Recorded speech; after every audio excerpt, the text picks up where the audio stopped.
y'all, today we are talking about tomatoes and what I think are the best ways to trellis them. So before we can talk about how to support your tomato plants, we have to talk about the two kinds of tomato plants because they grow very differently and you need to help them differently. So the first kind is indeterminate tomato plants. These will grow and set fruit and grow some more and set some more fruit and on and on and on throughout the season until frost. They can get huge. That is compared to determinate tomato plants. Determinate tomato plants will grow to a certain size, then put on all their flowers and set all their fruit. You'll actually get all the fruit that's coming from them over a span of about 2 weeks. And that's it, they're done. They're great for canning if you want a bunch at once. So since they grow so differently, let's talk about how to help them. So the first one we're going to talk about are indeterminate tomato plants. These are the ones that are going to get crazy long and we want to keep them up and off the ground. So because that's true, we want to be able to support a bunch of height. Have you ever seen those tomato cages at the big box stores? They're like that tall and kind of flimsy. These are not for those. So the way I support that height with mine is I've trained them to go up a string. So the first step in that is building out this trellis thing.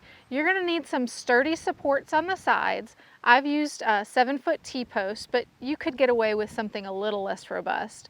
And then we have to support the string at the top. But we also have to secure the string at the bottom. Now some people will actually tie a knot in their support string and bury it under the root ball of the tomatoes. I didn't have that kind of forethought when I was doing it this year. So what I did was I actually ran a anchor string from one T-post to another, and I've just tied the string for the tomato plant into that. To support the top of the string, we chose electrical conduit. I've got about a 10-foot span between my T-posts, so I chose the 3/4 inch. And then I just secured it to the conduit with a slip knot. Okay, so now we actually need to secure the string to the plant. Now they sell clips and all these little doodads to do that, but really you don't need them. All you have to do is wind the string around the plant. Now these have been here for a while, so I've done it for a while, but every week or two I just come in and spiral it around. Now one thing you do need to be aware of is whenever you have a flower truss like this, you don't want to come underneath that because you don't want to pull on it. So you want your string to go over your flower trusses, but under your leaves. You want your leaf nodes to take the weight of the plant. So I've got the growing point of the plant here, and all I do is twist it around, and that's it. Okay, so the truth of the matter is every tomato plant wants to be a bush, but I want these things to train up one central stem. So they're going to try and branch out at every leaf node. So periodically you need to go through and just pull out these little things we call suckers. So that's about it for the indeterminate tomatoes. They can grow all season, and the truth is by the time they get about head high, they're going to be killed by blight. So I don't need anything bigger than this. And if you're liking the video so far, be sure to leave a like and a comment below. Next we have our determinate tomatoes. Now remember how I said every tomato wants to branch out?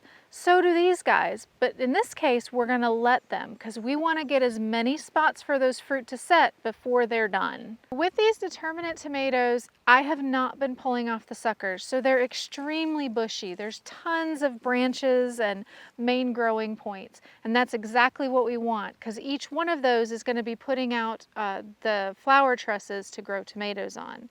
But in order to support these bushy plants, we're going to do something a little bit different. We can't train them up one string, so we need to just support the mass of them. Now you can use the tomato cages on these guys. I don't love them though, and frankly, I don't want to buy all those. So I do something called the Florida weave. I've got T-posts set up with about 3 plants in between. And every few inches on the T-post, I just tie on a string and I weave it between the plants. Now, as they get bushier, I can't just go around the whole plant. I have to kind of go in between all the different branches and whatnot. So over time, it just supports the whole mass of it so it can't flop over. As you can see, I've got about 8 inches since the last time I put on a string, so I'm gonna need to do another one here pretty soon. So I'll just tie onto my T-post and come over here, and whatever side the last string was on, I'm just gonna come around the opposite side. And then I'll go do the other side on the next plant and just back and forth till we get to the other T-post. Regarding the size of the determinate tomatoes are genetically predisposed to get to a certain size, so it really depends on what variety you choose. These Romas that I have will probably get about waist high before we're picking tomatoes. The last tip I want to give you is the type of twine to use. Now last year I wanted to be all natural and whatnot, so I got some jute twine. It didn't go well. About halfway through the season, it had been rained on, the sun had beat on it, and it started to fall apart, and my tomato plants started to fall down. So this year I went ahead and just got tomato twine. We'll put a link in the description so that you can find some too, and you don't have to pick your tomato plants up off the floor. Thanks for watching today. If you want to see how we used our chickens to start our garden, check out this video. And if you want to see how we planted these tomatoes, check out this one.